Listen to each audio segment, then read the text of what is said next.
Sometimes the workers from the generator factory in Shanghai organize a kind of celebration for themselves and their children.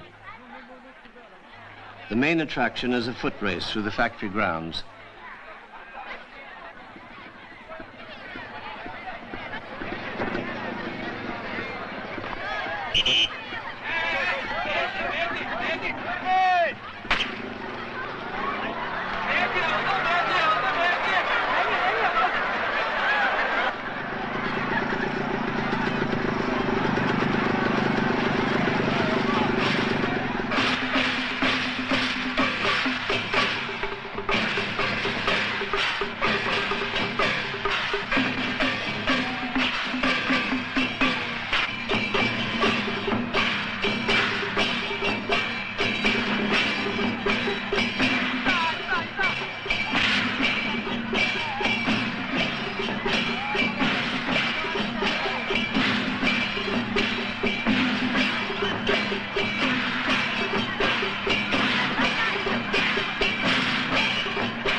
Before the Cultural Revolution, we all had time cards.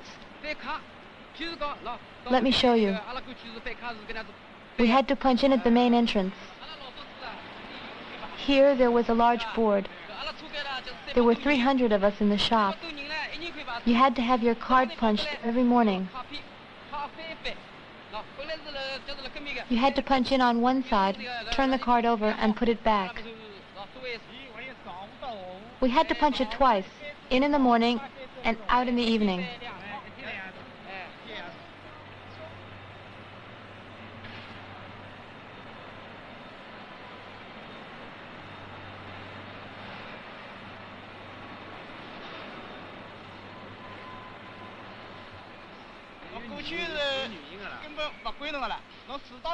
Any lateness was penalized. If it happened more than once, you would lose your bonus, or your salary would be lowered. Everything was put in terms of money. No one believed in our political consciousness. It was a way of dividing the workers. We don't punch in anymore. Everyone is conscientious. There are only a few who arrive late, and they just explain why. For example, suppose you live far away and come to work by bicycle. The chain breaks on the way. You arrive late. You just tell your comrades what happened. Everything is explained, and that's the end of it. There are still some workers who lack self-discipline. We have to try to educate them very patiently. We try to convince them. Since the Cultural Revolution, we take our work more seriously. We've progressed ideologically, and our consciousness is higher. People are seldom late now and show a lot of initiative, so our production has increased considerably. If you have confidence in the workers, they'll show initiative.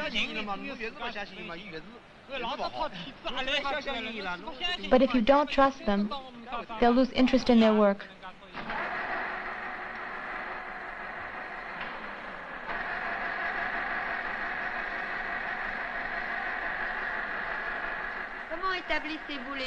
How do you establish production standards? We used to use a stopwatch like this to calculate the time needed to make each part. We thought this was a scientific method. For example, if you started working on a part, I'd take out my stopwatch and start it, then put it back in my pocket. Later on, I'd check the watch to see how much work time it took to finish. I'd verify the actual work time. We've done away with these methods. The production schedule used to be decided by a small minority. Now the workers set it up themselves. They have a higher level of consciousness. The new standards are set by a 3-in-1 group of cadres, workers, and technicians. The group sets up the new standards, paying special attention to the workers' initiative.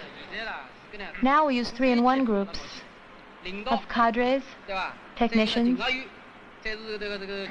and workers who meet to discuss the standards.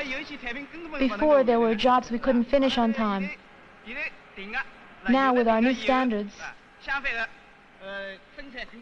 our production has increased.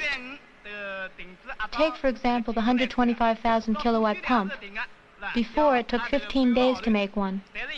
Now, it only takes 3 days. That's it.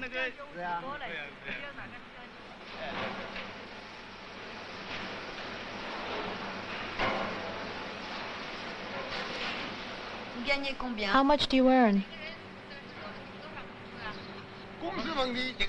The salary question is a complicated one.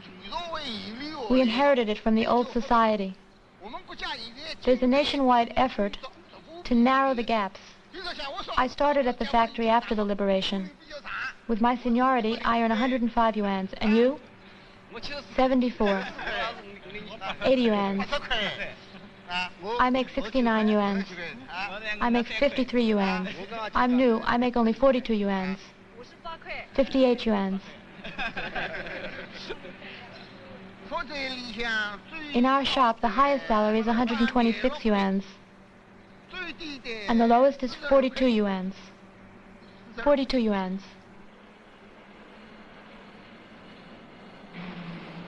The workers are organized in groups of 12.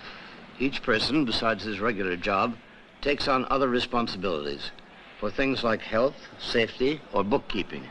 This keeps the office staff to a minimum. In these same groups, people discuss the political side of everything, from national issues to everyday life.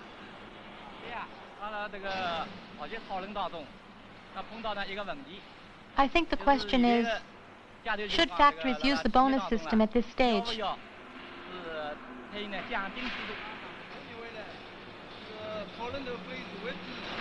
If we raise this question in the context of socialism, I think we must differentiate between a cash stimulation and a reward system.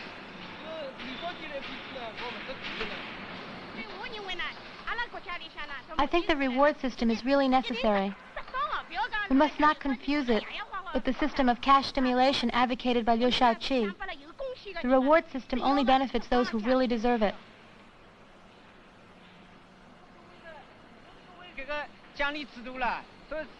You say the reward system benefits the most deserving. Therefore, only a few workers, in other words, those who work more. I don't see much difference between the cash stimulation and reward systems. I say we need the reward system. At this stage of socialism, advanced workers who make significant contributions should be rewarded. The reward system is necessary. I don't agree with her. She says the reward system is only for those who've made significant contributions. If that's true, then it concerns very few workers. If we have to establish a system, let's not create one for just a few. Xiaozhou says there is a difference between the reward and the cash stimulation systems. I say they're the same. Why? Because the reward system will never liberate our productive energies. Only the revolution can. It has nothing to do with Liu Shaoqi's cash stimulation. I think some material incentives are still needed. In the socialist system, we distribute in proportion to work. To each according to his work. If you do a lot of work, and your level of consciousness is high, you have a right to an appropriate material reward.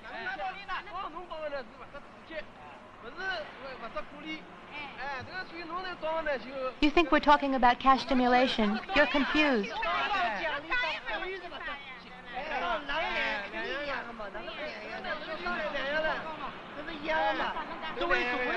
In a socialist society, each worker must become a conscious revolutionary. Otherwise, we'll stay dependent on rewards and lose our revolutionary consciousness.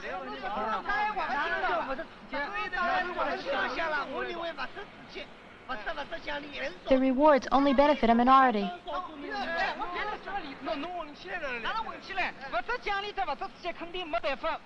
I maintain there's no difference. You say that it encourages the more advanced workers and stimulates the slower ones. I'm all for giving bonuses to the advanced workers, but do you think a hero like Lei Feng needed a reward? In giving them bonuses, you're actually belittling them.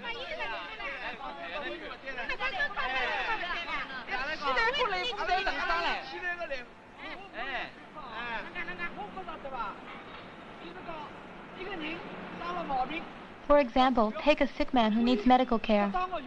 He may need a little opium. But you're healthy.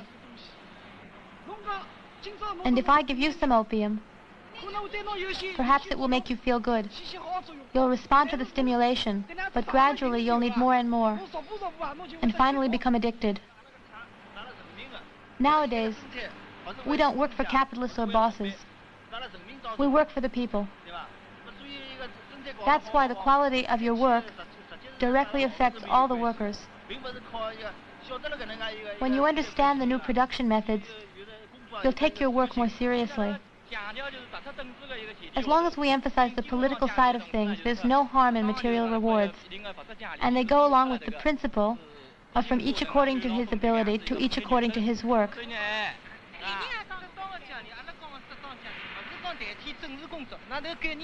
We've been talking about a reasonable system of rewards, but we're not neglecting political work.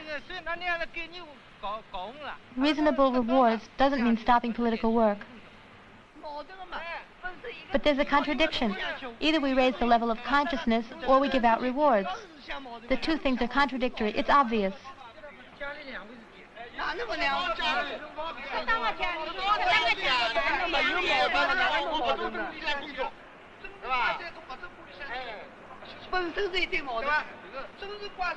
Everything depends on politics, including economics. It's got nothing to do with rewards. Chairman Mao wasn't talking about rewards when he spoke about just ideas and the transformation of the world. But you're forgetting what Lenin said about using propaganda to help production. Yes, Lenin said to consider historical context, otherwise nothing makes sense, right?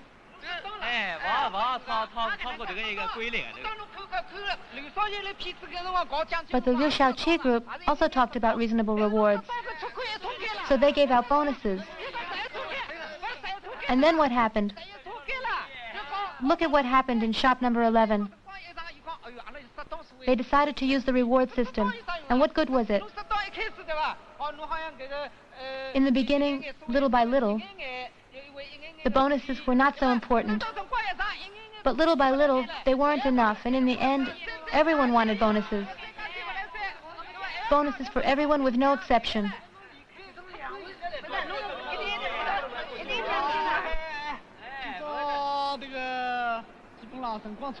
I think time is almost up.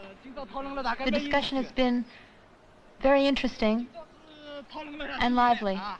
It really shows us that everyone has his own idea on the reward system. To summarize, there are two opinions. Some say we need a reward system to develop productive forces at a certain stage in the history of socialism. Others think these rewards do more harm than good, and that they encourage the notion of private property against the interests of the working class. These 2 points of view have not been resolved. We're out of time now. We can continue the discussion next time, all right?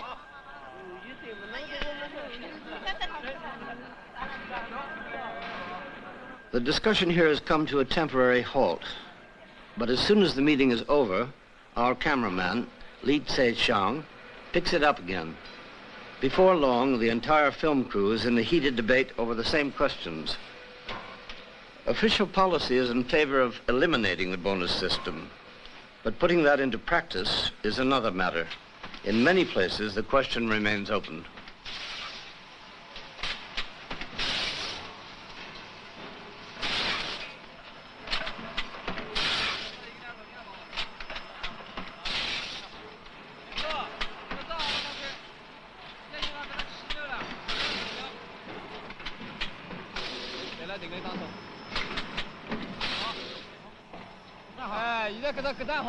They're all right. The discs can come up now. They can be attached.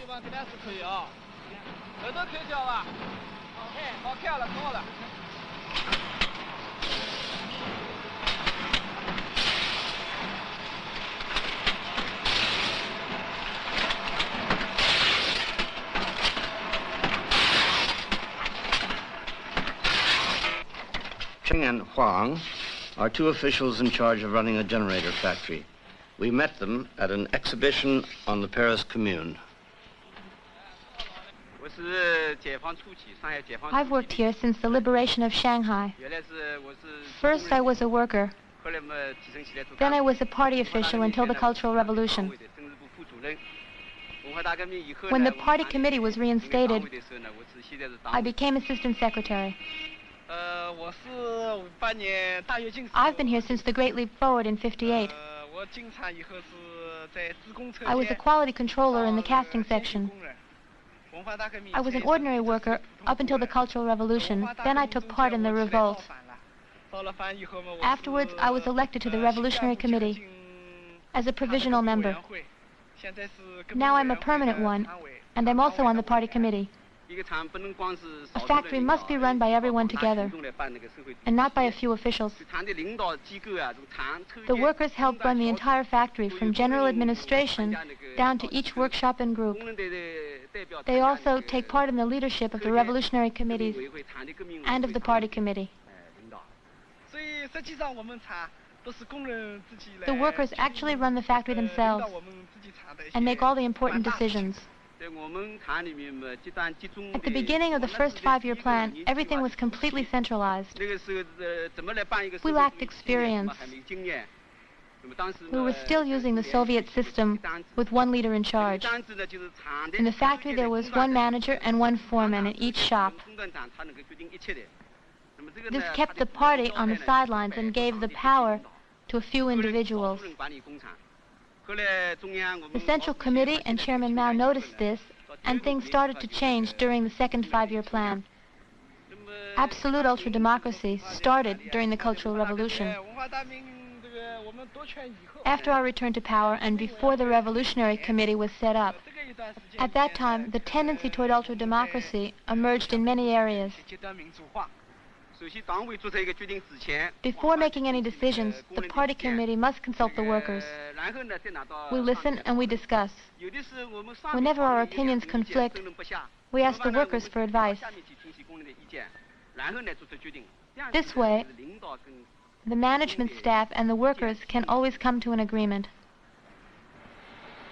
The factory used to be controlled by a national office. Now it's under city administration. It's administered by the Shanghai Bureau of Mechanical Industry. Our production is part of a state plan. The state includes our quality standards and our annual output in its plan.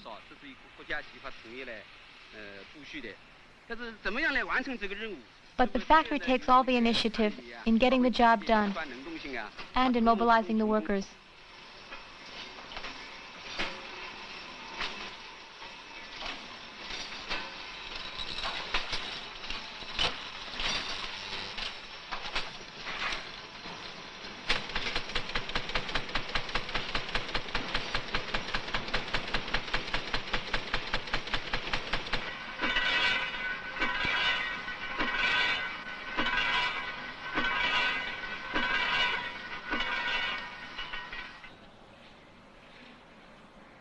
Before deciding to film the generator factory, we visited a steel mill, a tractor factory, a shipyard, and a watch factory. In all, 14 factories. Some were well known for having played an outstanding role in the Cultural Revolution, but they weren't what we were looking for. We chose the generator factory because it had no special recommendation. It is just an ordinary factory.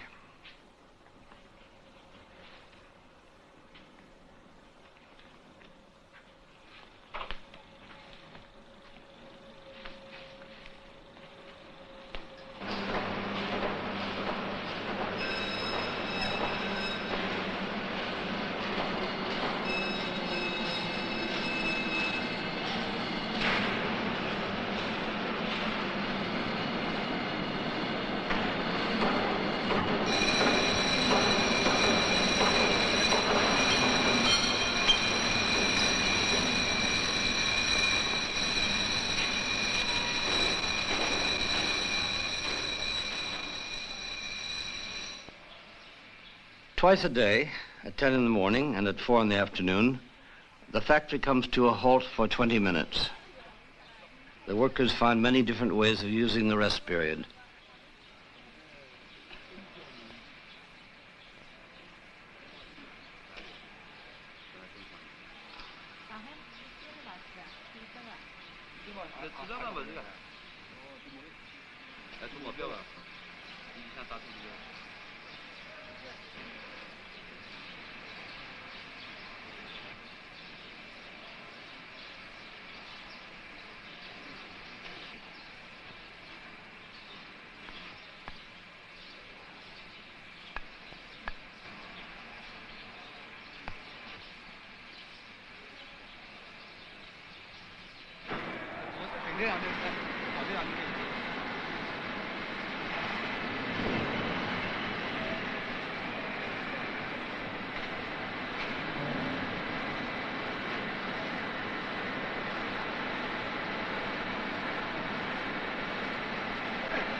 factory has its own medical center, and each workshop has a first aid station.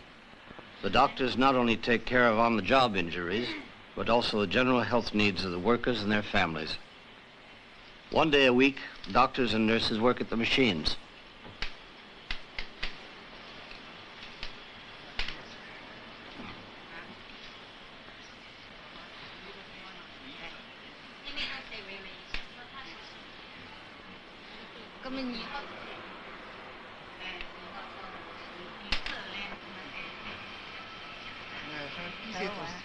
I feel faint sometimes, and I have a hard time waking up in the morning.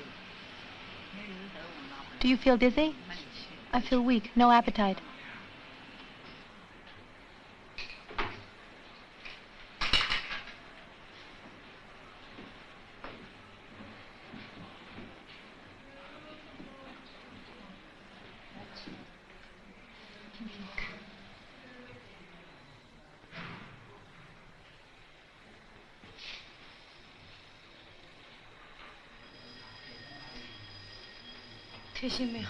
The baby's heartbeat is fine. You can get dressed. Do your feet swell? Neither of them?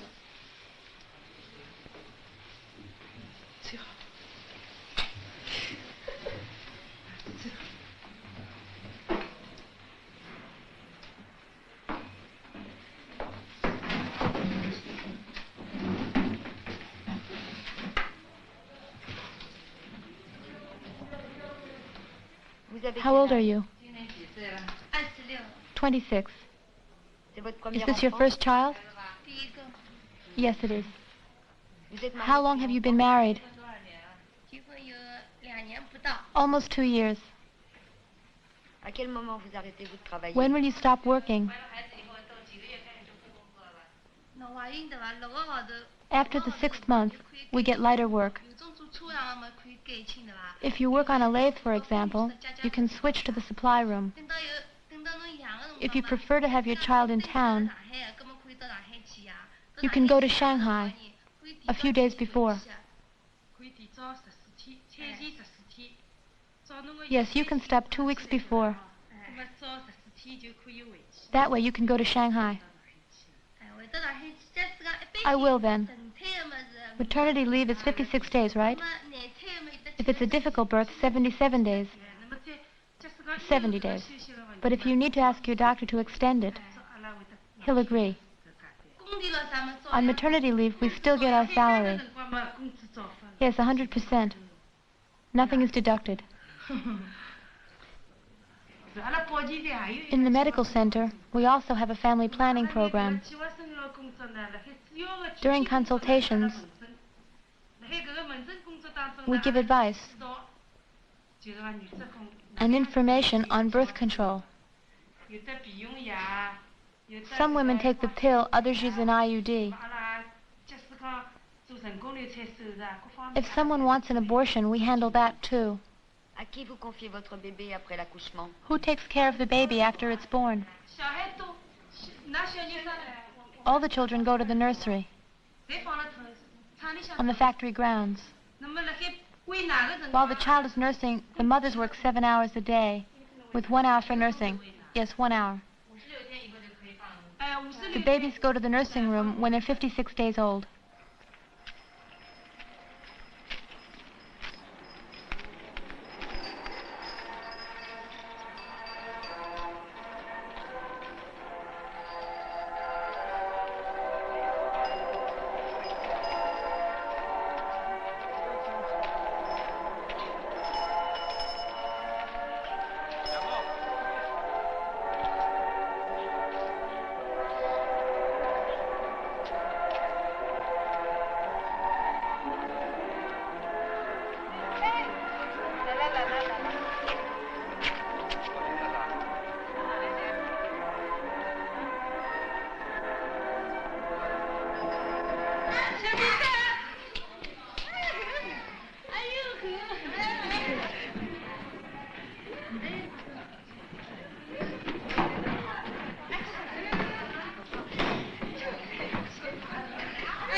You were naughty.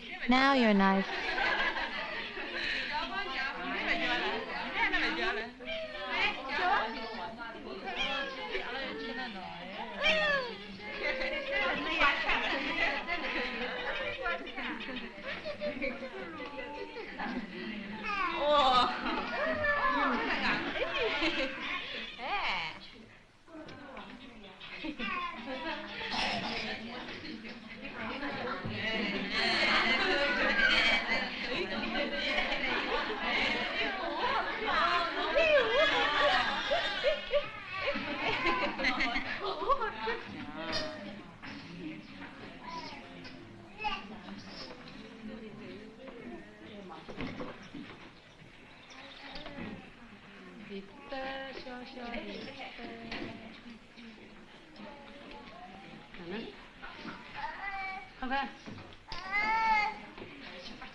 Do you work here?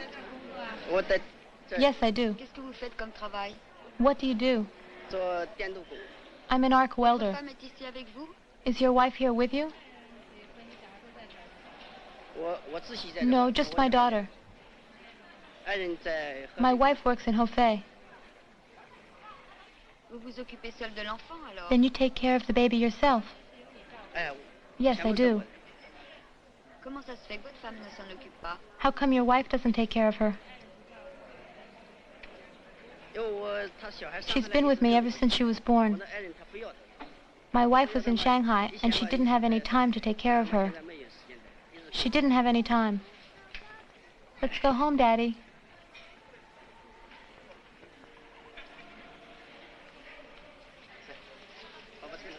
Daddy's going to take you somewhere. We'll go home. But don't you want to go watch the people fishing?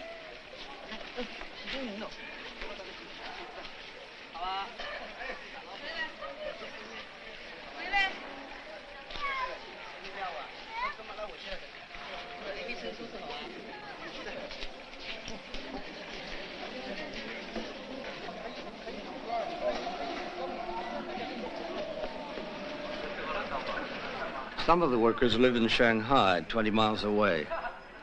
Many of them prefer to go home only on weekends. During the week, they live in this building, on the factory grounds. Workers and cadres share rooms for 6 to 8 people.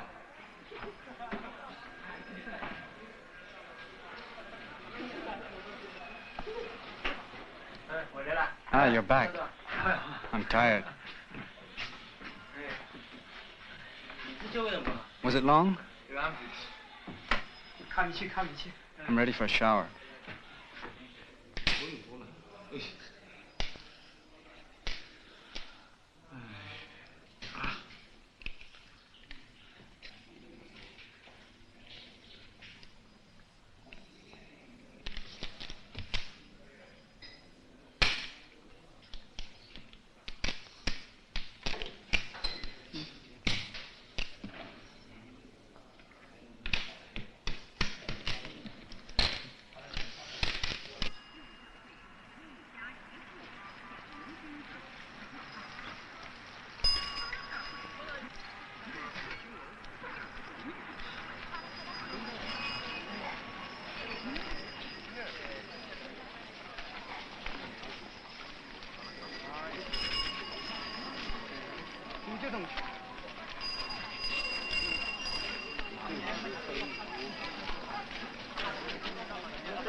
Work starts here at 7:30 in the morning and ends at 5 in the afternoon.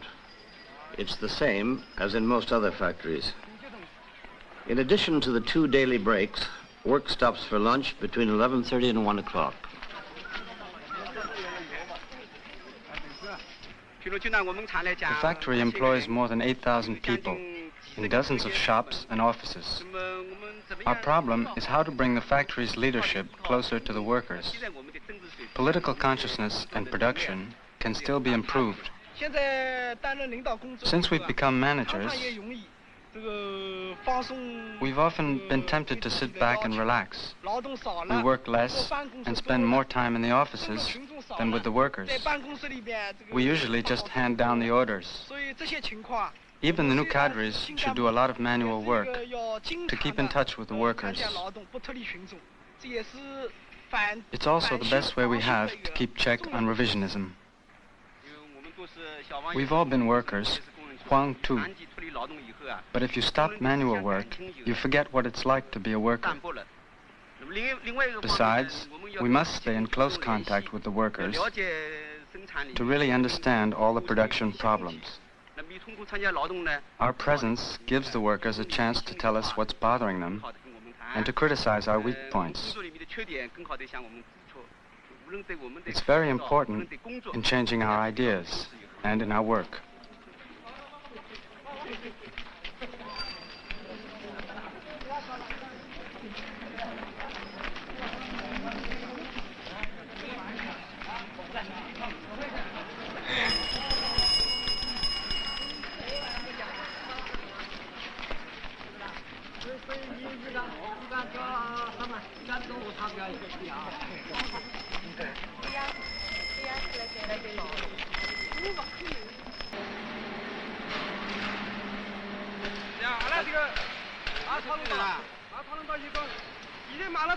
We've been talking things over in the shop.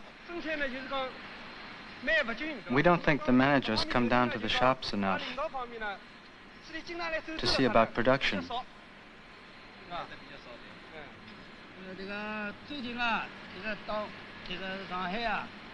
In the Shanghai watch factory, they've put up revolutionary dazibaos. Our whole section is talking about it. Today, the party committee has sent Comrade Chang to visit our section. This proves they are trying to follow the watch factory's example. We hope you'll come back when we've finished our discussions. We'll let you know. It's good that you've come down to the shop. I happen to have a question. You can see we have a lot of stators, 100, 200, maybe 300, but almost no rotors. So we can't do any assembling. Our problem is we need more space and more manpower. That's what we need. How's it going? Not too bad. But we need machines. Like that one. We need to buy some more. We don't have enough. And as Xiao Kao said, we need rotors. Newspapers in Shanghai have just published the articles and dazibaos written by the workers of the watch factory. The articles explain why they criticize the existing management and how they are experimenting with a more democratic system of factory management. In China, one of the essential roles of a newspaper is to make these experiments known, whether they are ultimately successful or not. For the last few days, articles about the watch factory have been stirring up a lot of interest in the factories around Shanghai, including the generator factory.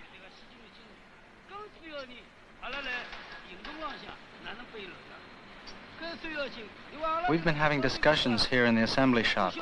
All the groups have talked things over. Everybody agrees. What the watch factory did was really good, but our factory is a big one, with 8,000 workers. The watch factory is much smaller. They produce less. We workers think that our factory, compared to the watch factory, still has a long way to go. We've got a lot to say about the management. Our dadzibaos will be aimed at you. For example, about the work schedule. At the beginning of each month, we haven't got much work, but at the end of the month, we can hardly catch up. This is the kind of thing you managers ought to know about. The work plan must be more precise.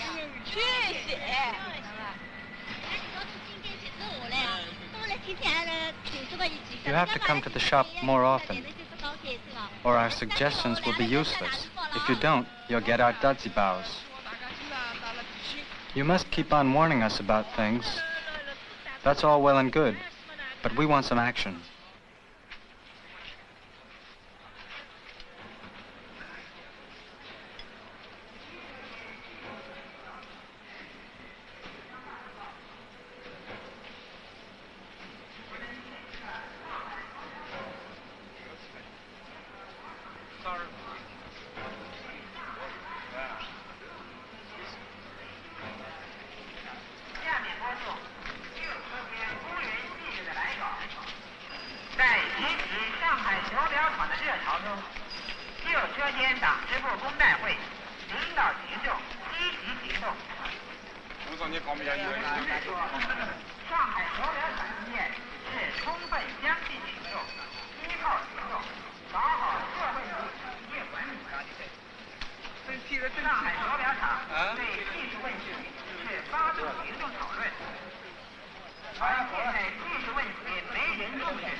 We've heard that one of the shops is making parts that they don't need, but the management keeps on ordering. That's a waste. If that shop doesn't need any, we can give them to other shops. It's a case of irresponsibility. The management should be told to send them where they're needed and not where they're useless. We must meet our responsibilities and speak out. The watch factory is well ahead of us. As for the administrators, we hardly ever see them in the shops. They're used to listening to production reports from behind their desks, so they can never solve the workers' problems in time. What can we put for a title? Well, what about "There's an old ox pulling the cart," which means we want the managers to help increase production.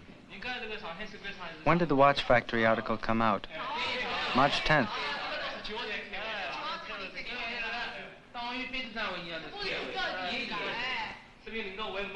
That proves the management is much too slow and are not determined. You try to call them on the phone, but the line's dead. It's like having a flat tire. The wheels are stuck in the desert sand. Yes, that's good. A truck gets stuck in the desert, and it makes a lot of noise, but doesn't go anywhere. Yes, the truck doesn't move. Good, that's right. We're driving a truck in the desert. In the desert. The first sentence is, our truck is in the desert. The motor is making a lot of noise, but the truck doesn't move.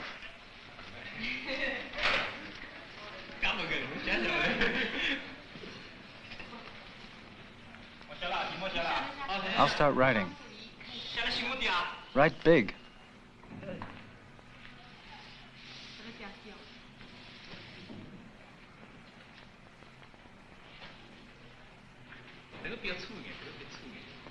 That line, thicker.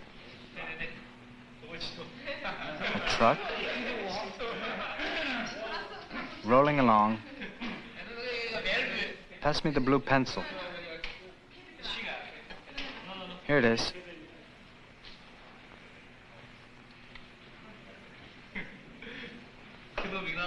Just like in school. Draw the sand underneath.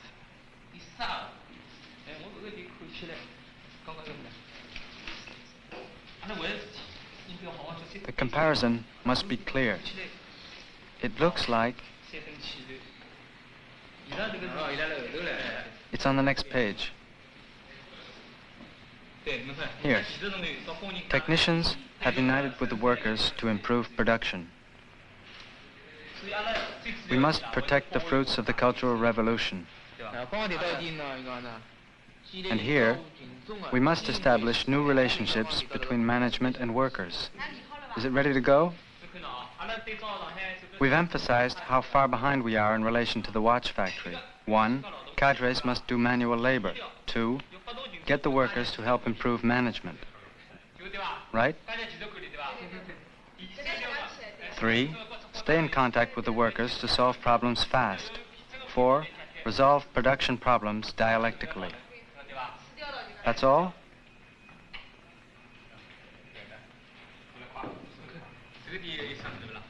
Nothing else?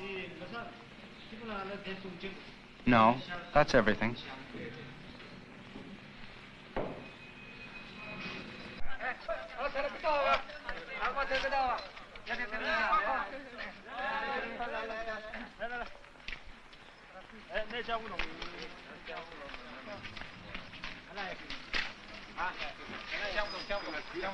Bring the glue. Over here.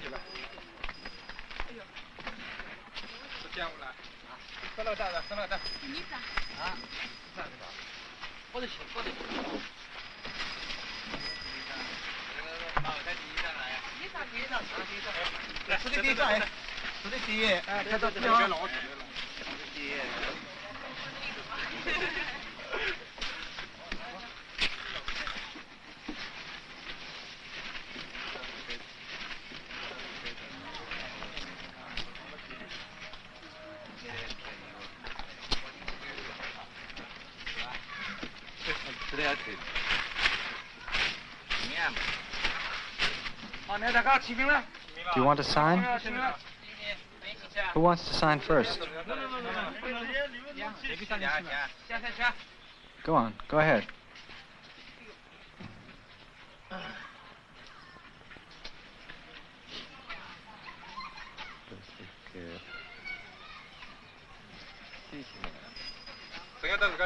What about you, Chen Yaote?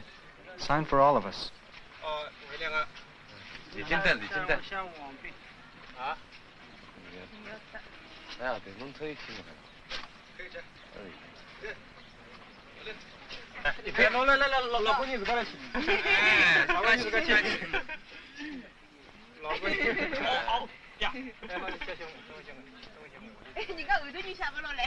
Leave some room for the others.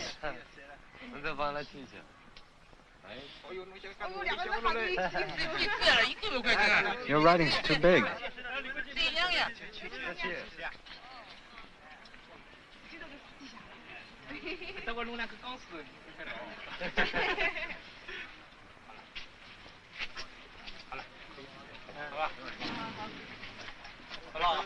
How's that? Okay? You just have to be clear about things.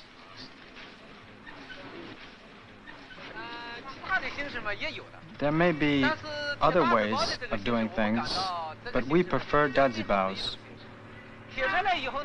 This way, our criticisms get around to all the workers. The workers heard about what was happening at the watch factory through the newspapers. They were excited about it and decided to do something along the same lines. In studying the watch factory, we managers realized how far behind we were. So we asked the workers to join us in starting this campaign. Had the criticisms made in the dajibaos already been brought to your attention in some other way? Yes, some of them, right? Yes, for example, some of the buildings have leaks, and there are production problems. We've made some changes in the way we work, but we're still not close enough to the workers. The distances between us still exist. We leaders have a hard time changing our views. It takes time. Chairman Mao says, as we transform the objective world, we must also transform our thinking so that our ideas adjust to the new reality. That's why the workers say we're like a car stuck in the sand. Are dazibaos the same today as they were during the Cultural Revolution? Their form is the same as at the beginning of the Cultural Revolution, but the content has changed. During the Cultural Revolution, their main objective was to condemn the reactionary bourgeois line of Liu Shaoqi. Today, they criticize mistakes made by officials in their work. The old dazibaos were aimed at an enemy. Now, they aim at contradictions in the new society, so they're different.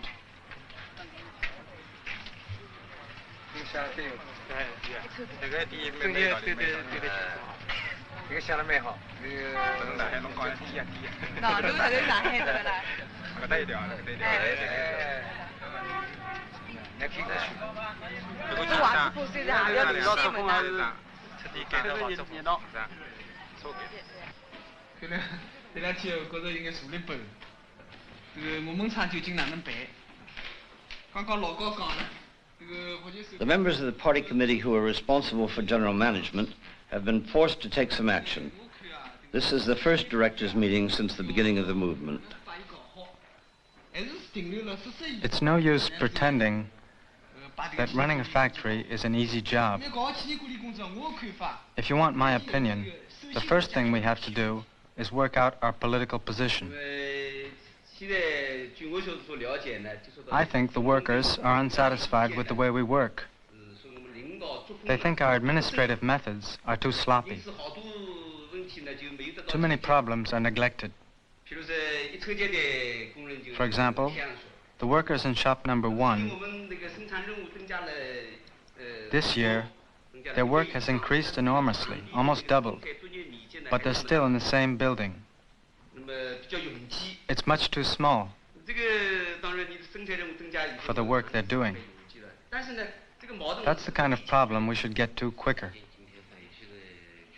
Today, the workers of shop number 3 had a lot to say about their tools. There's no one to repair them. They're in poor condition. Some that should measure 10 millimeters now only measure 6. We must admit that it's mainly a question of our political line. We can't just deal with isolated problems. I'd like to know what we can do here in our factory. It's obvious that our political line is one problem, but we must be more precise. For the moment, we are only making general observations. It's true that we can improve our work style by getting closer to the workers, but that's just one aspect.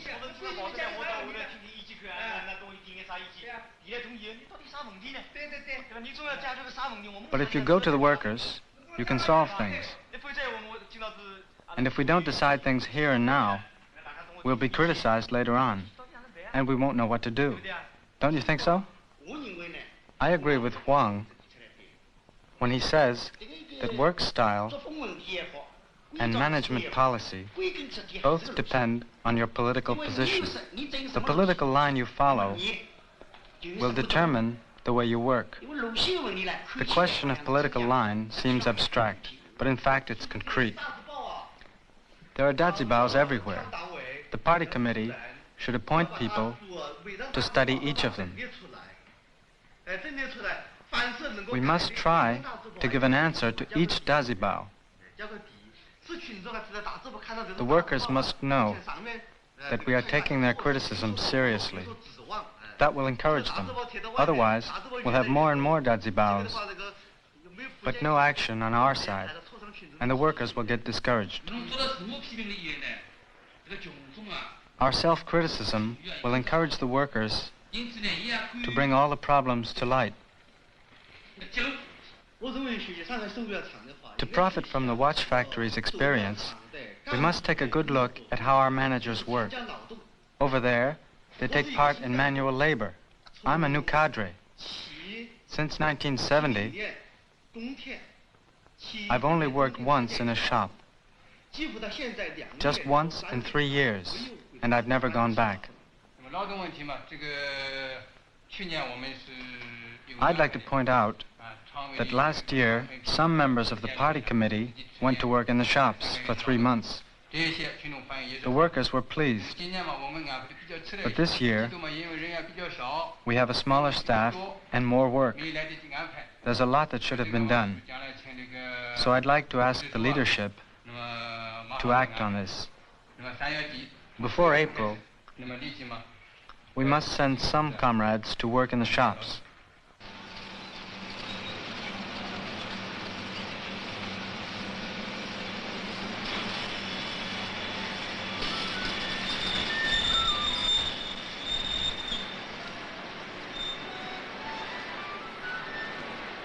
Today the machines have been turned off, but it's not one of the regular breaks, and it's not because the workday is over. A group of workers from one of the shops is putting on a play.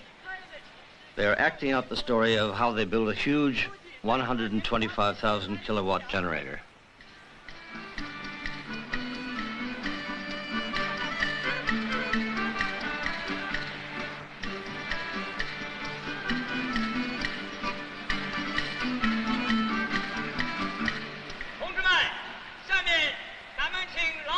The scene opens with the actor who plays the part of the party unit secretary.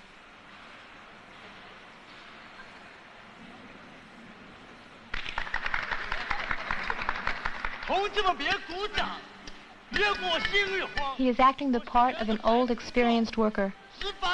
We who know nothing, he says, like a deaf mute learning to speak, have decided to take on the task of building the generator.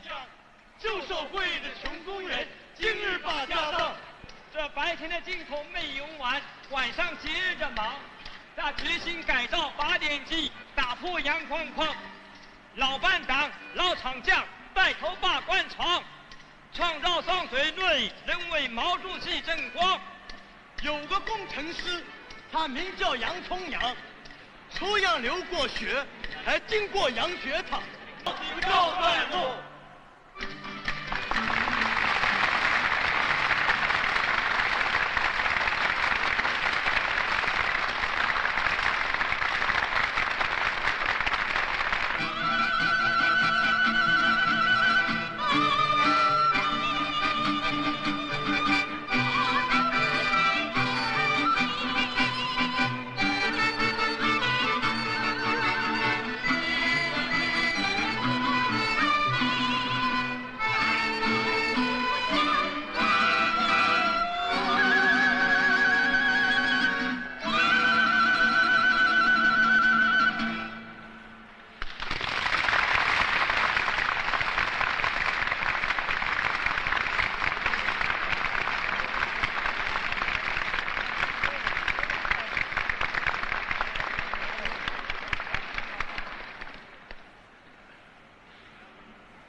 The truck drivers are now going to sing about their meeting with Chairman Mao.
The older workers have made me their spokesman. So if you'll listen, I'm here to tell you what they think. It's about the management. As we've already said, it's as if they were driving a truck in the desert. We hope they'll change their work style and do a better job. I have something to say. Our shop is involved too. The management says it appreciates our initiative. But look what happens in reality. We planned some projects a while ago. The workers were enthusiastic. We wanted technological innovations, and we were ready to act. But the administration wasn't interested.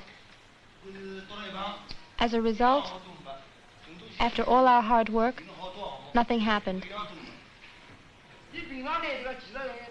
The management only sends its technicians to the shops when production slows down. Then they blame the workers for everything. Sometimes I wonder if the Inspection Bureau really exists. We've heard about it, but it never solves anything. What about the function of the inspectors and the verification systems? These questions must be answered. They determine the quality and the quantity of our production. Last week there was a film showing. Some people were able to get good seats, while the others stood in line for nothing. That's how we discovered some people were getting special treatment. Some comrades came from the heating plant at Minhang to ask us when the water cooler would be finished. I wonder why we have an office staff, since they prefer to come to us directly. The watch factory was able to form a 3-in-1 group with its management. If it's not working here, it's our management's fault. It's up to the management to find a solution. The management must consult the workers and mobilize them.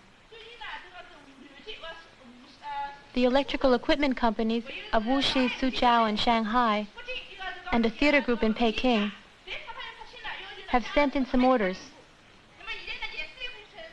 And now they want to cancel the contracts. That's out of the question. Complain to the shipping department. We did. What do they say? They can't deliver. Why not? There's no way. But the trucks were free Saturday and Sunday. Maybe, but they said it's impossible. What can we do? The fact is, the project has been canceled. That's 240,000 yuans. A loss of 240,000 yuans. The value of several machines. This loss wasn't necessary. Do you realize what it means? It could have been avoided.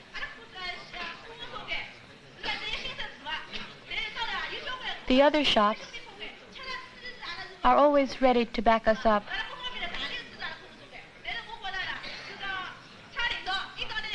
The management must take this into consideration and stand behind us too. And not just financially. The management is suggesting that the chemical section will be closed, moved to Shanghai. That's demoralizing for the workers. They feel they are working very hard on an abandoned ship.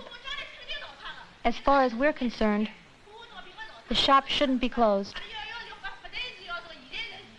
We want to keep it running and increase production. This is one more proof that the workers still have confidence. It all depends on the management. It's up to the management. They only come to the shops to check on supplies. Working conditions don't interest them. That's why work isn't done very conscientiously. Now we know what the workers think, but we'd like to hear from the party officials too. What's going on? The management is off in a world of its own. You can smell revisionism all the way up to the head of the party. They have cars, and they hold meetings. Lots of meetings, but no contact with the workers. What's so great about the administration building that some managers never leave it? Yesterday, we had a meeting of the party committee. We're determined to follow the watch factory's example. We must change our style of management, make some big changes. I mean, in the way we work. This is what we plan to do. First, we'll form a group to go through all the questions brought up here so that each one gets followed up. We'll have to work closely with the workers to accomplish this. And we'll also explain our failures. The comrades were right in criticizing me, and I'll have to correct my mistakes immediately. They were right in criticizing us for hiding behind a lot of talk and red tape. I think they were right. The meeting has to stop now because time is up. We'll have a new meeting at 5:45. This one is already very positive. Lao Li or any other comrades? Do you have something to add?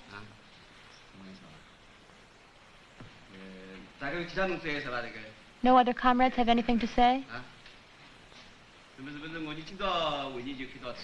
Then the meeting's over.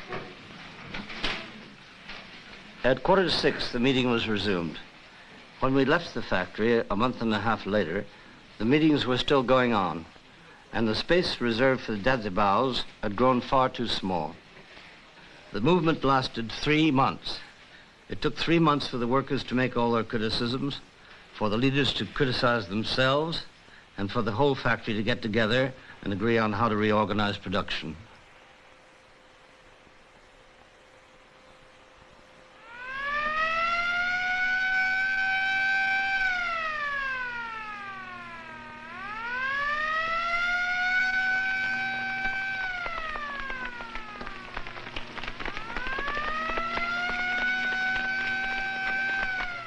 In China, an official motto says, "Be prepared for the possibility of war." These words are not taken lightly. In the generator factory, 2/3 of the workers belong to infantry units or anti-aircraft batteries. The factory militia, as part of Shanghai's general defense plan, sees to it that neighborhoods, factories, and universities all organize their own defense.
I am a worker. You are a peasant. He is a PLA man. These workers are having their 6th English lesson. We are workers. I am a worker. Sit down, please. All right. You listen, please. Listen, text. I am a worker. You are peasant. He is a PLA man. We all study 2 months of workers every day. All right, stop, please. All right, comrades, read up to me. Let's read it again. Lesson 6. Lesson 6. Text. I am a worker. I am a worker. You are a peasant. You are a peasant. He is a PLA man. He is a PLA man. We all study Chamberlain's works every day. We all study Chamberlain's works every day. Lesson 6. Lesson 6. Text. I am a worker. I am a worker. You are a peasant. You are a peasant.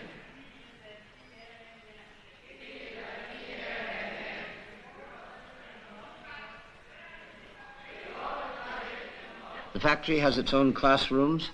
Night courses are given at 7 in the evening after an early dinner. Nearly 2,000 workers attend them regularly.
In order to build socialism, and later on communism, you need material security. But what you need most is to develop a communist consciousness. If we don't study politics, Marx and Lenin, how can we raise people's political consciousness? Building socialism and communism would be impossible. So one of the important functions of the party in the factory is to organize political study classes for workers and cadres. One might think that this would slow down production, but in fact, it increases it. The study of Marxism and Leninism and the understanding of materialism enables the workers to put their ideas into practice. We don't have to rely on money or threats to motivate the workers. We count on Marxism-Leninism. That's the difference between capitalist factories and ours. It increases production rather than slowing it down. J'aimerais savoir pourquoi I'd like to understand why you study 19th century philosophy.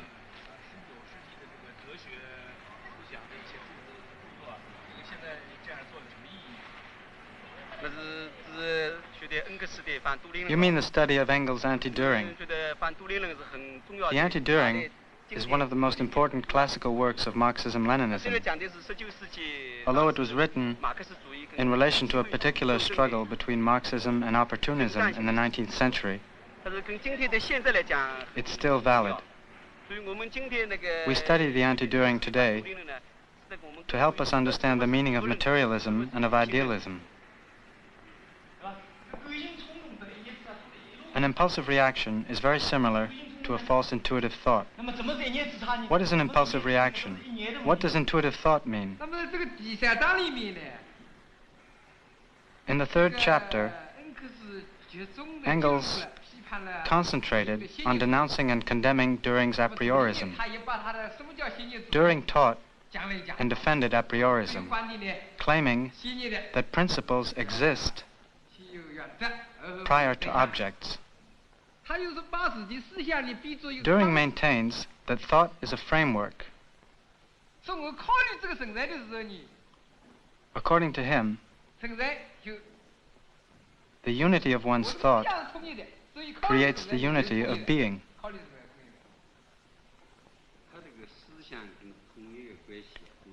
For Düring, the relationship is that the unity of thought comes first, and that of being comes after. Let's say I want to go somewhere. I have to take a certain route, but I have a false intuition. I go in the opposite direction. I never arrive. We always act according to our thoughts. That's how I see it. If not, we'd be acting blindly. How can that be denied? What commands action, if not thought? First we have a concept in our head, then we act. You're wrong. If the concept comes first, that means thought.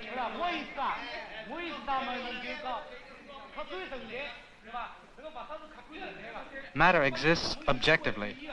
It doesn't depend on man's will. It can never be created by will alone. Lao Li just said that he wanted to go east, but he went west because of a false intuitive thought. That's why he was wrong. And yet both east and west exist objectively. The problem is knowing if there are intuitive thoughts, not whether they are right or wrong. From a materialist point of view, we must not overemphasize intuitive thoughts. These thoughts may seem to jump to mind in a matter of seconds, as part of a process. But in reality, they are necessary conclusions. They are determined after long periods of practical experience, or after careful reflection. They are founded objectively, after a long accumulation. Form and reality always have foundations. That's the first point. The second is, as impostors like Liu Shaoxi claimed, that thought explains everything, that everything is decided and created by thought. They fell completely into idealistic a priorism. Let's take an example, the recent problem we had with the double cooling turbo generator. There were two different points of view. Take it apart and start all over again, which would have kept us from finishing on time, or not take it apart and install an insulator.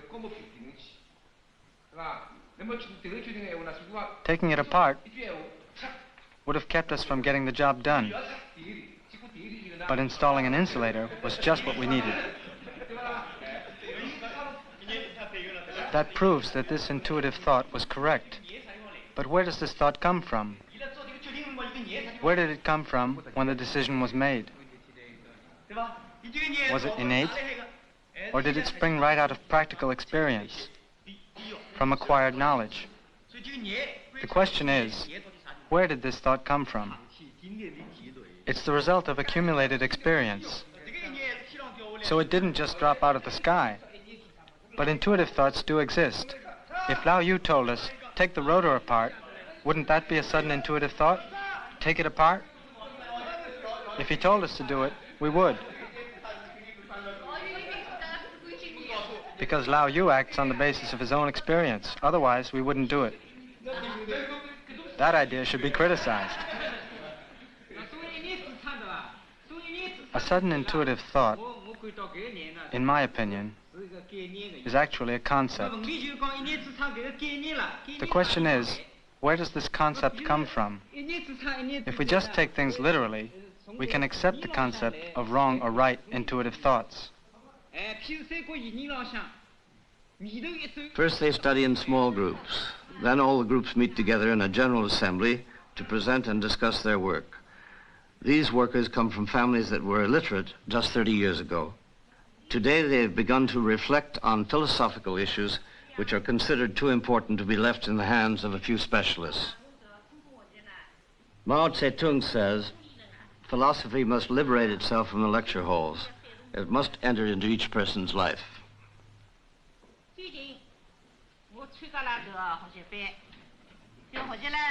I took a course on Engel's brilliant work, The Anti-Düring.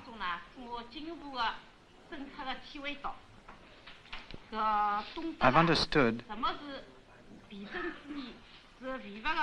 the dialectical materialist theory on reflection, the concept of idealistic a priorism, metaphysics, and how to judge which political position is correct. We must criticize the absurd and reactionary ideas of impostors like Düring and Liu Shaoqi, their theories on eternal truths and absolute authority. We are Marxists and dialectical materialists. We believe that the idea of absolute authority is false. For many years, I've been active in the revolution. I'm familiar with revolutionary theory.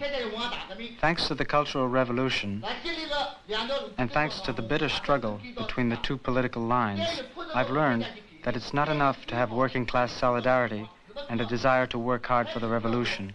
One must read Marx and Lenin to learn revolutionary theory. I had read a little, and I told myself it was enough, instead of really trying to understand. Then the companions of Liu Shaoqi advised us to take a shortcut in the studies of Marx and Lenin. So I stopped studying those works. They took advantage of our enthusiasm for Mao Zedong's works and invented fancy slogans like, Mao's thought is the ultimate in contemporary Marxism-Leninism, or one word of Chairman Mao's is worth 10,000 others. They disguised themselves as the true authorities on Mao's thought. They said, there are so many works by Marx and Lenin that they can't all be read. While claiming to take a shortcut, they tried to separate Mao Zedong's thought from Marxism-Leninism. Our party line warns us that during the socialist stage, we will still have classes, sharp class divisions, and the class struggle. In China, we still have some property owners, rich farmers, counter-revolutionaries, and criminals. They try to infiltrate and corrupt our society. In addition, we still have elements of the new bourgeoisie.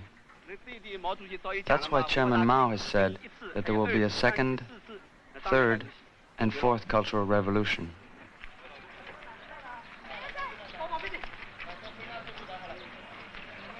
During the Cultural Revolution, students and workers went to the countryside together. It was the first time for some of them. They met the peasants and explained what was happening. The peasants also came to the towns to participate in meetings and public demonstrations. Today, many marches are organized between cities and rural communities. These marches are reminiscent of the famous Long March in China's history. They are good physical exercise, but what's more, they create a vital link between city and country, between the workers and the peasants.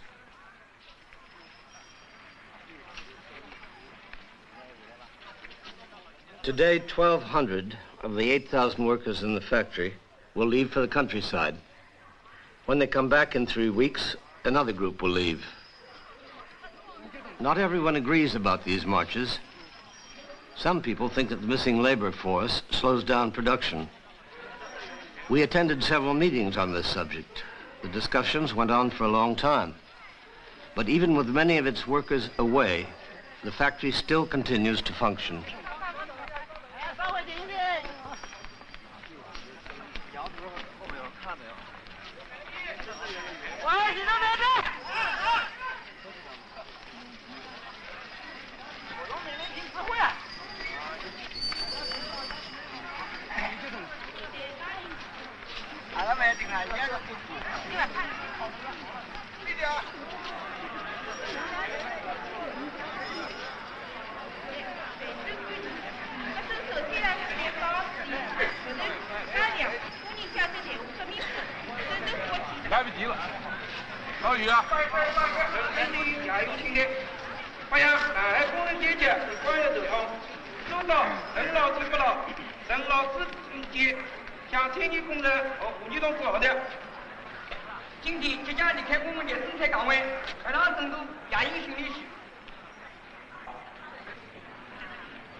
Comrades, we're about to go.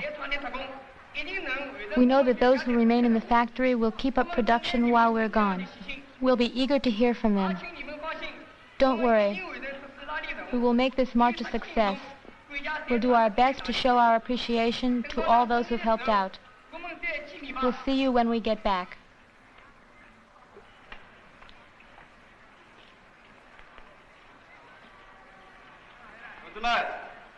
Comrades, the participants in this year's second march and field exercises are about to leave.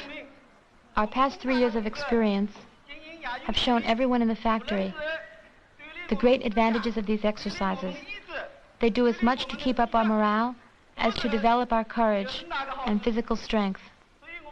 We hope that during this march you will continue to study, to uncover errors and contradictions, and to encourage the management of the factory. We hope that you will write and send us datsibas, which bring up any shortcomings you find in our work. We look forward to your return.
They'll walk 75 miles. At night, they'll camp out.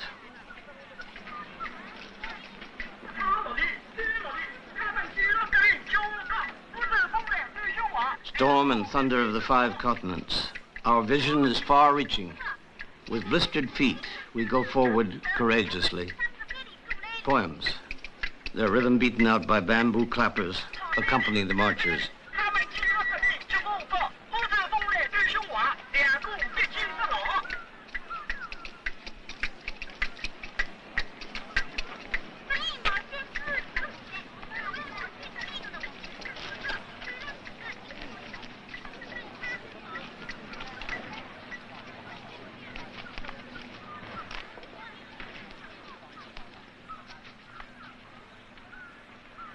The peasants welcome them as they go through their villages. They work, talk, and live together.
Our long march has given us the opportunity of staying here with the peasants and hearing about their way of life. We would like to ask some of the peasants to tell us the story of their families and their village. Could you please tell us a few things about your past and also about the history of your family and the village?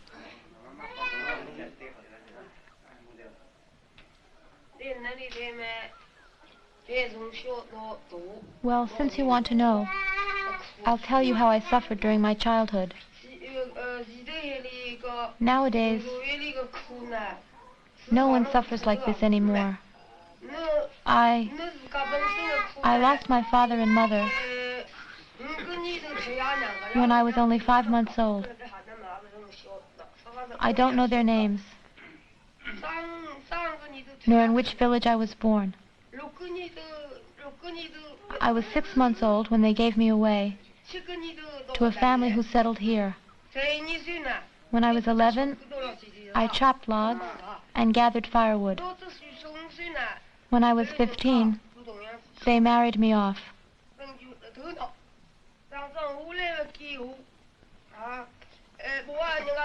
Today, women are liberated. It wasn't like that before. In those days, we didn't dare say a thing. The reactionaries oppressed us, and we had no one we could go to. The Japanese invaded the area when I was 30. They burned the houses, took the men away, and raped the women. So we wandered around. We wandered, with no place to go. Today, thanks to Chairman Mao, we're happy. You, the workers, have come to the countryside to unite with us. Our country is one big family. A big family along with all the people in the world. And it's getting more and more prosperous. And that's a good thing. Before, neither children nor their parents had wool clothing. But today, we have lots of wool clothing, and even several pairs of boots.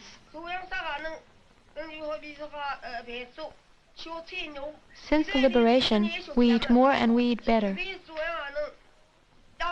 We eat vegetables and meat. We eat noodles and soups, things we never had before. Today, under the leadership of Chairman Mao, There are tractors, bulldozers, hydraulic pumps, harvesters, and threshers. You can see all that in our village. Under the reactionaries, the poor stayed poor and the rich got richer. When we think back on that, it makes us laugh even in our sleep. It's wonderful.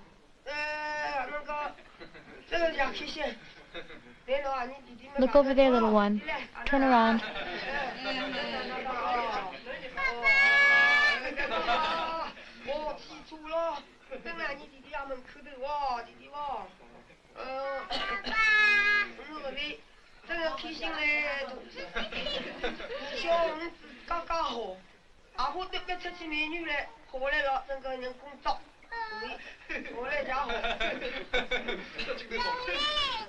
Look at the chicken, it's fat.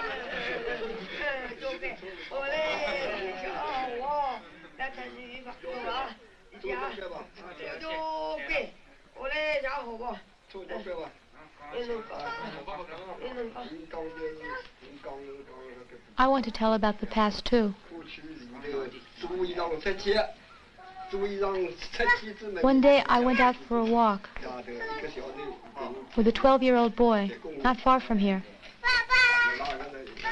The boy was only 12. When we came back, we saw a Kuomintang agent. Bang! The boy was shot through the ear. And bang! Another bullet grazed my cheek. I was 39 years old then, and now I'm 75. If it weren't for the liberation, I wouldn't be alive today. You see the difference between our past misery and the good life today. I would have been dead a long time ago. I have a lot more to say about all that we owe to the party.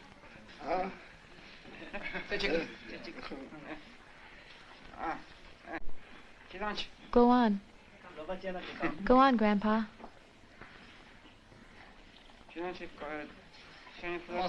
Tell us the rest of the story.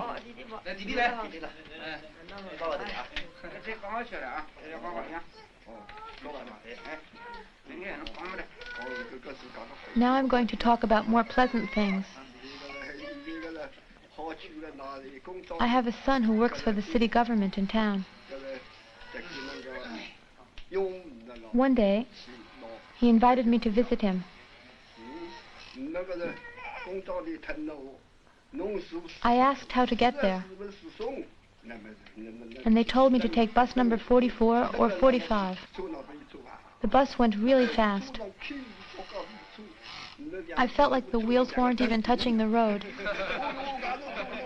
like we were in the clouds.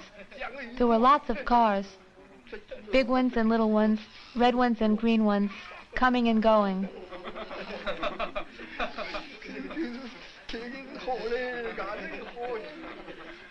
It was a fantastic sight.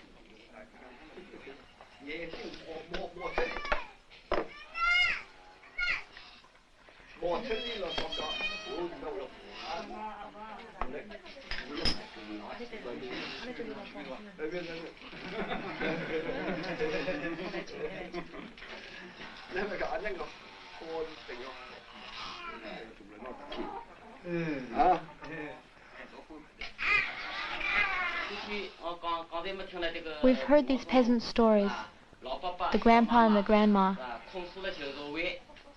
They compared the old life with the new one. They told us about their past suffering. As workers and peasants, we were both crushed.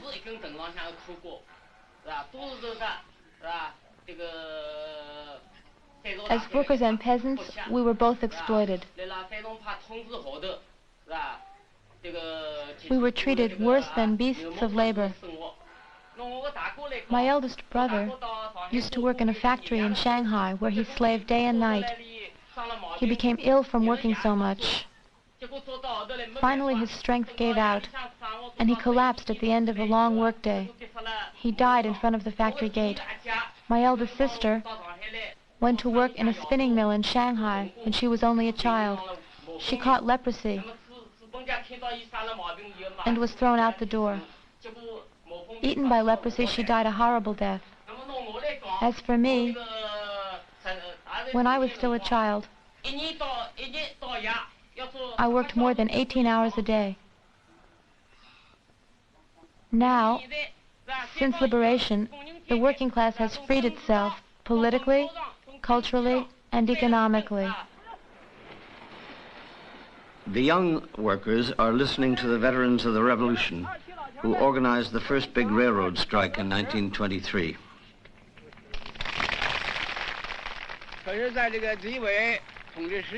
When the reactionaries were in power, Chinese workers had a miserable life. Workers from other countries could not imagine how much they suffered. In 1922, the railroad workers of Jiangxintian organized themselves.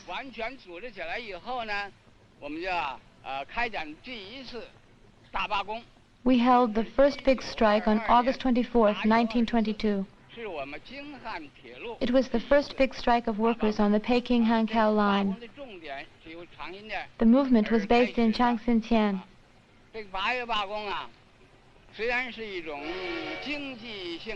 The main demands concerned wages, but it went way beyond that. For example, one of the issues was the firing of 5 workers. It was a bitter struggle.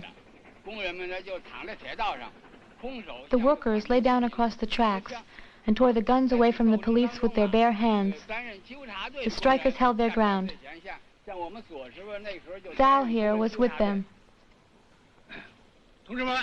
Comrades, during the August strike, we stopped military trains. The villains charged us with their bayonets. We met them with our bare hands. Comrades, we were not afraid. We were not afraid to die. That was our revolutionary spirit. Justice triumphed over injustice. Comrades, with that spirit, we had won the first victory. Even though I'm over 80 years old, the revolutionary spirit is still there. I'm still in good health.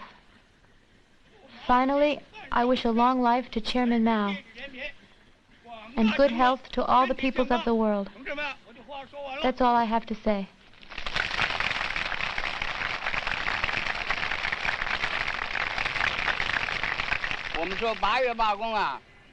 The August strike was a big success. The railway company had to accept our demands. All this was very good. But something unfortunate happened during the strike. What happened? One man had turned informer. The strike officials had orders to arrest him. We put up a notice in front of the factory offices with his name and picture on it. Some people still didn't know who he was. One day, a group of workers were reading the notice when the director showed up. He was a foreigner, a Frenchman. The director came over to take a look and ripped down the notice. It's because this foreign director tore down the notice that we asked for his removal. We dared to struggle and dared to win. After that strike, we decided to form a union of railway workers. This union was founded in Zhengzhou on February 1st, 1923. On the night of February 6th, 11 union delegates, who were also Communist Party members, were placed under arrest. Liu Pingpo, our bearded comrade here, was arrested as he tried to pull a rifle away from the enemy.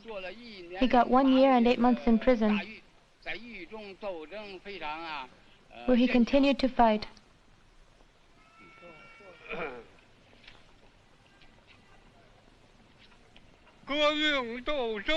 To fight in a revolution, you can't fear death. If you are afraid, you're not a revolutionary. I fought with a soldier. I grabbed his gun away.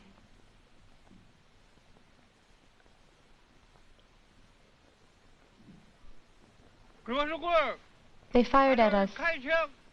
The first bullet killed Kushu Kwai. 1966. That is when these monuments were built. I was taken to be court-martialed in Baoting, where they put me in irons around my ankles, my wrists, and my neck. It was very bad. I still wasn't afraid. I continued to fight. We're old, but we're still strong. We've retired, but our spirits are still high. We must continue the revolutionary work that has been set out for us by the party and Chairman Mao. We must carry on. You young people in your 20s, you're the same age as the martyrs when they died. We must not forget the past. To forget the past is to betray it.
Shanghai is hosting an exhibit on the Paris Commune, an uprising of Parisian workers in 1871. The old railway workers have told the story of a strike they once organized, and the old peasants have spoken to the factory workers about their past experiences. This is how the people increase their collective consciousness and transform their recent past into historical knowledge. Oppression has always relied on ignorance of the past. Today, the Chinese people want to rediscover their own history. They want to be masters of their own future.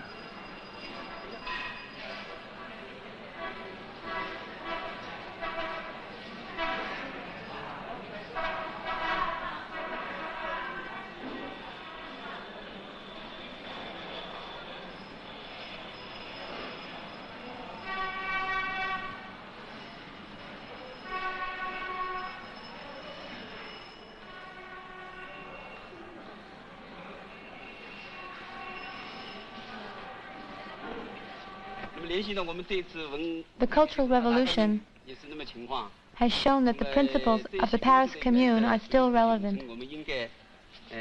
We must follow these principles to make our revolution a success. During the Cultural Revolution, the ties between the leaders and the people were strengthened. The same thing took place in the Paris Commune. We believe that the principles of the Paris Commune still have practical value today.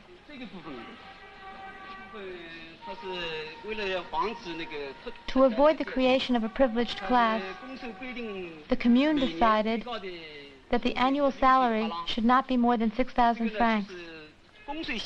This was to guarantee that all the workers and members of the Commune would remain equal. To run for office, candidates had to meet certain requirements. They got rid of opportunists, hustlers, and empty speechmakers.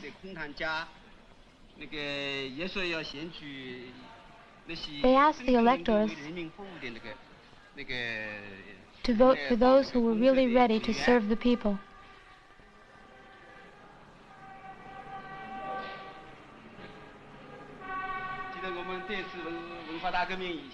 During the Cultural Revolution, some cadres were criticized by the people. Why? They had been courageous. They had never been afraid of the enemy. They had dared to fight in the revolution. In those days, they were paid in kind. Now, they're paid a salary. And life in the cities is much easier. Anyway, we lost contact with the masses, and our revolutionary ardor had cooled down. That's why the people criticized us during the Cultural Revolution. Our main task is to struggle against the hidden attack of the bourgeoisie. We must fight against bourgeois ideas and against the concept of private property. Then we can keep hold of and extend the power of the working class. To overthrow and then regain power, to revive a revolution that has lost its momentum. This was the meaning of the Cultural Revolution. The road to the future was made possible by those who marched in Peking.